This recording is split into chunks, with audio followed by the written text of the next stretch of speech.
So in this video, I'm going to be doing a review on the Corsair H100i version 2. God damn it, hold the goddamn camera still, Fabian. Come on, man. Come on, self. Hold my damn camera still, okay? So this is going to be the first review on my channel, I do believe. Crazy, right? I know. So I'm going to get into it.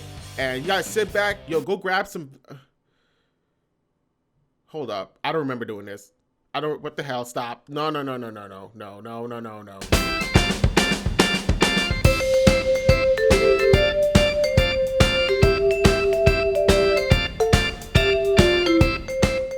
Okay, I definitely remember now. Okay, the beat dropped at that same point as I was filming. So that's exactly what happened. I'm so sorry for all of you that just witnessed that. But let's get back to it. Corsair H100i V2, let's do it.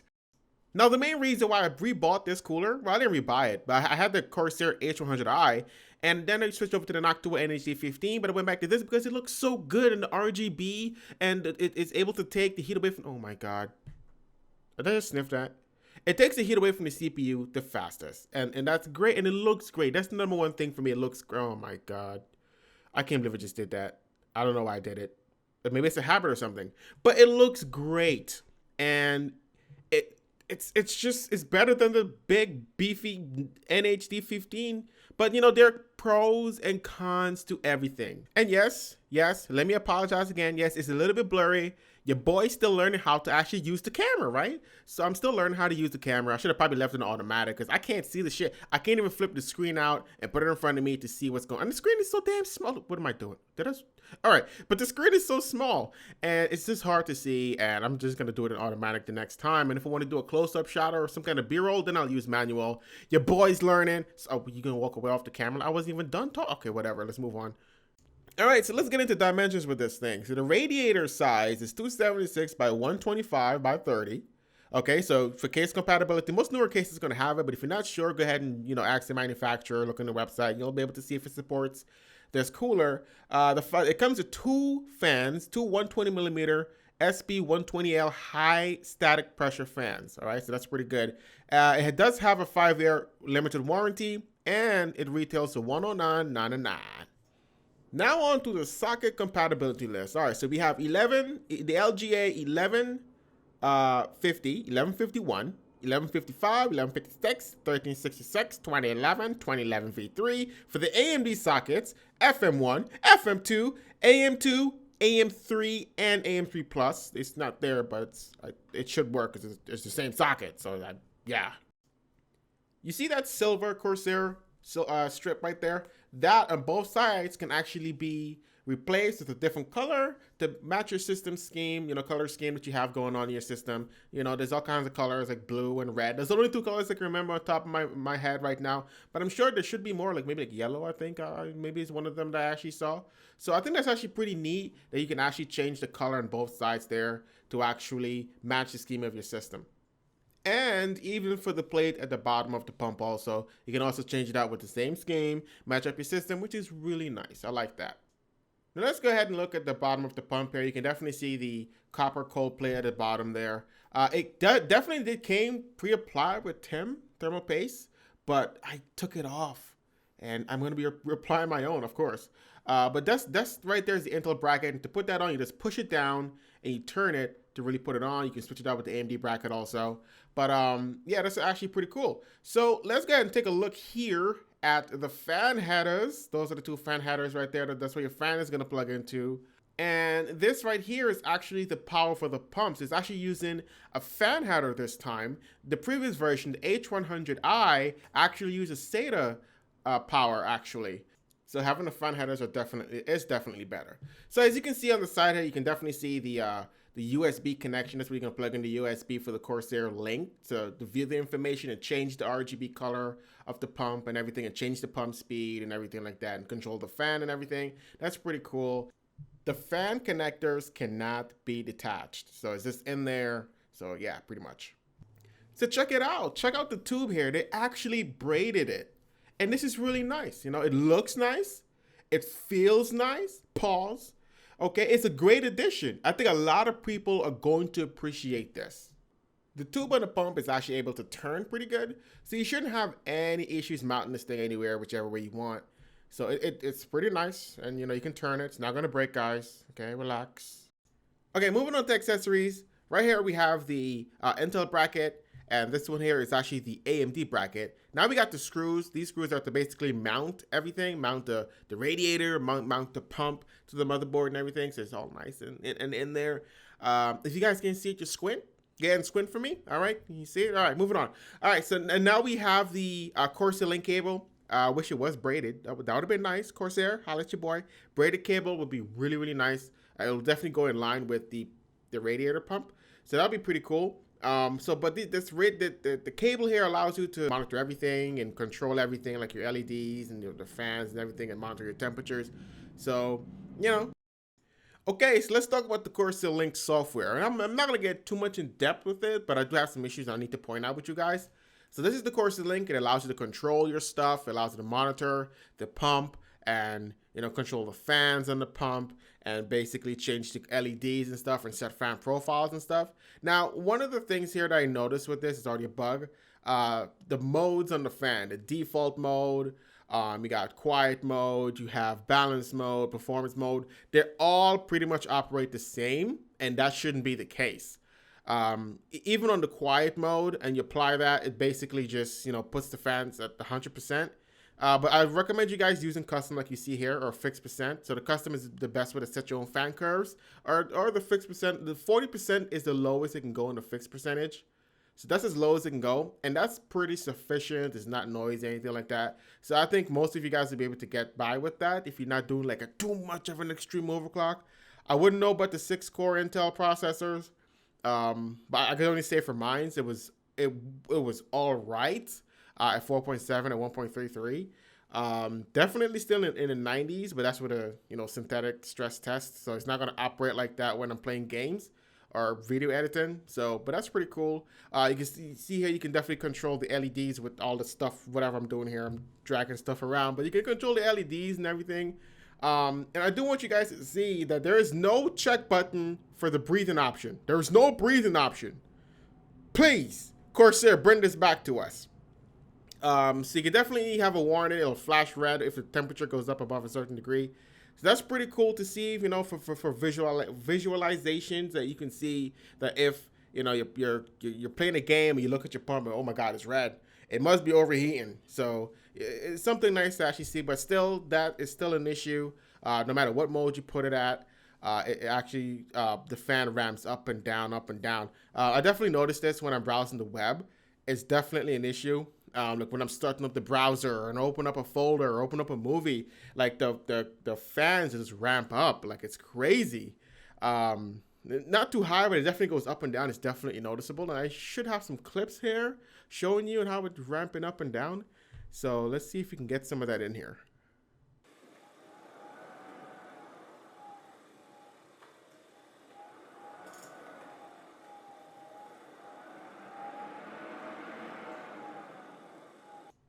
Help me, Corsair. Please, help me. Now, I don't know why that's happening, but that's fine. That's cool. At least you have the other modes that works just fine, like the fixed percentage, which only allows the fan to be at a minimum at 40%, or the custom mode where you can set up your own fan profile. Those work just fine, but these other presets don't work very good, especially the quiet mode. The quiet mode, the fan keeps on ramping up to the maximum RPM. I don't know why. It just happens. It's likely a bug in the Corsair link. It has to be. That's the only really logical explanation for this. But you guys could hear me. Basically, I was opening up programs. I was opening up the browser. I opened up a couple software. You hear me clicking on the mouse, and the fan is just going up and down. Like I'm not here. Like it's crazy. But again, you want to override this. I could probably see this being an issue for people that are live streaming and stuff like that. But again, to override that, you basically just want to use the fixed percentage mode or the custom mode, and that problem pretty much goes away. So that shouldn't be a problem. So, but Corsair does need to fix that. Okay, so this is what I was talking about. It definitely does have RGB lighting inside of it, so you can definitely change color to whatever color you want. Now, the camera doesn't do it justice. It's overexposed, all that stuff. So you guys can see inside of the case, I guess, a little bit more and see the pump and everything. But you see I'm changing the colors right there. You can change it, and that's pretty much it. You can change it to a static color. It doesn't have the breathing option like the H100i had. And I don't know if it's a bug in the software or what the case is, but that feature isn't there, at least when I had it, when I'm testing it. So it's not there, and it's kind of a little bit of a disappointment to not have that there, because having it breathe in and out, having that logo breathe in and out, it just gives you that premium feel to it, I guess. Or maybe that's just me. Maybe you guys don't care. I know a lot of you guys already figured this out, man, and it sucks. Oh my God, it freaking sucks. I hate it. But the pump leaked. It leaked right there in the top. It started leaking. And I haven't decided what to do with it yet, but these are just some of the risks you guys gotta take. It looks great, but at the end of the day, you got multiple failure points. The fans can stop working, which is not really common. The pump can leak, and not the pump, but the tube can leak, and the pump can actually fail. I haven't decided what to do yet, so if I'm gonna keep it, if I'm gonna send it to return it, get an exchange, or just get a full refund, I haven't decided what I'm gonna do yet. But these are just some of the risks you guys are gonna have to accept. And don't let this discourage you if you want to buy an AIO. I mean, god damn, it looks great. It looks great. I've read reviews in Newegg, and I haven't seen anyone report any kind of leakage or anything with their coolers. So, oh shit, man, I'm just unlucky, man. This is what it is. I'm gonna chalk it up to that. I'm just unlucky. But the only thing I've been seeing people complain about, which I've just complained about, is the noise levels of the fans with the radiator. All right, now it's time for the results you guys have been waiting for. I think if you have been waiting for it, you just wanted to see how it look. It looks great, but let's get over to the results. All right, so just to reiterate, the processor that I'm using is the Intel Core i7 4790K Haswell processor. I have it overclocked to 1.33 volts. Yes, it does require me, to get it stable at 4.7 to put it at 1.315, but I decided to put it at 1.33 just in case there's somebody out there that requires 1.33 volts or something like that, 1.35 or 1.34 maybe. Even though the voltage is not that high, but I put it at 1.33 just to see what it can do, how it can hold up. All right. The stress test that I used was OCCT 4.4.1. And I'm using the test mode is small data sets. All the instructions and everything can happen on the CPU, right? So I can get the most heat. And for the Corsair link, I just left everything at default. So it's basically trying to simulate that you buy it. You buy the H100i V2, you plug it into your system, and that's it. You let it rock. So it'll be at the fan mode will be on default. Now, the room temperature maybe is about 67 to 69 degrees Fahrenheit. I don't have a temperature reading thing, so I can't really thermostat or anything like that. So I don't know the actual temperature, right? So I know the temperature outside was 60, so inside the house is a little bit warmer than that. So at least that's what we had it set, between 67 to 69. So the reading is, for the average temperature is actually 75, 78, 74, and 69. Hell yeah, that's great. All right, now the maximum peak temperature it reached was 85, 86, 85, and 80. That's still pretty good, right? Until it starts touching that 89 mark is where you start itching your neck. You're like, oh, I can't. I don't think I can run it like this. It's too hot, right? So it's still pretty good. So this temperature is actually really good, not bad, especially the average temperature. That's where it peaks up. And again, you're not going to get this kind of temperature when you're playing games. Before we start off with my conclusion, let's go ahead and hear what the fan sounds like when they're ramped up to about 100%. So sit back, buckle up, and enjoy the noise.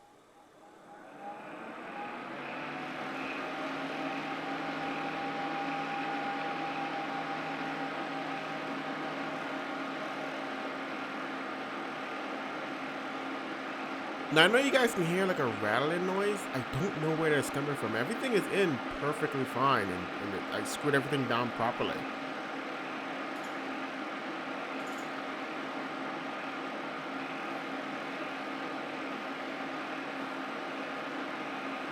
So one of the great things about this cooler is that it looks great, right? This is the one very important thing to me, in my opinion, is the looks. It looks absolutely fantastic, especially if you have a windowed side panel. You just put it in there to show it off to people, and that's kind of why I did it. And it worked out pretty well. But, just having it in there and being able to see all the surrounding components, like the motherboard's VRM and the memory, and there's the whole space and everything like that. And with the addition of the braided tubes just makes this looks absolutely magnificent. You know, but there's also this issue with the LEDs. I'm not sure this is the thing for me, that it doesn't glow anymore. There's no option in there. I don't know whether or not Corsair took it out. I don't know if it's broken. I just don't know what's going on with that, because that's kind of an important feature to me, to have it glow back and forth. This gives it that premium feel that it just looks really good. So now, but going into this, you know, the fans do get pretty loud if you turn it up to 100%. But guys, it is totally not necessary to do that. Now, in the software, the lowest I can put the fan, besides using the custom profile, I did the fixed percentage mode. You know, it is 40%. That's the lowest I can turn it down to, unless I use the custom profile. I can definitely set up the fan curves in there. But another issue is the quiet mode is broken. It shouldn't be putting the fans at 100%. So that's something Corsair needs to fix.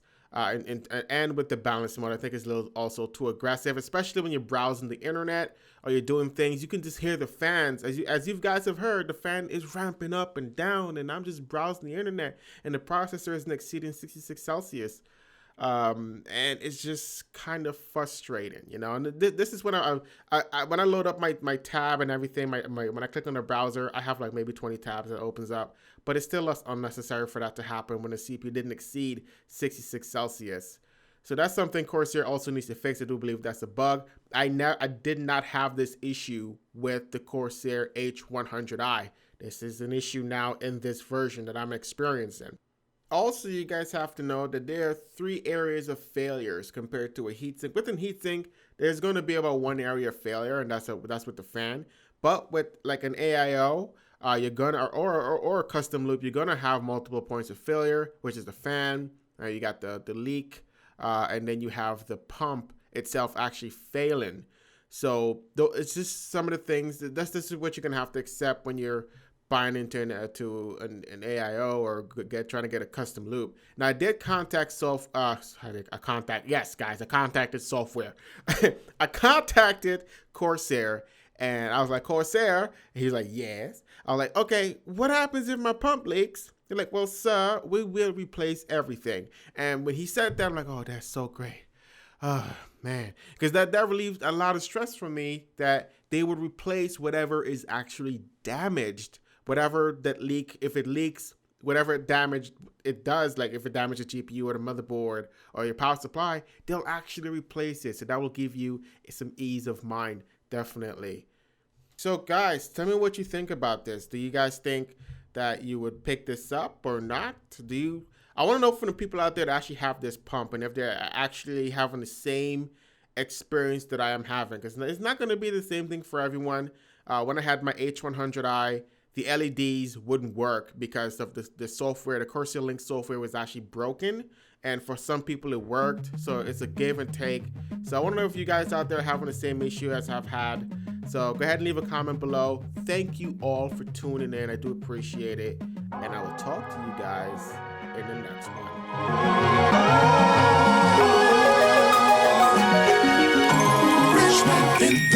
one.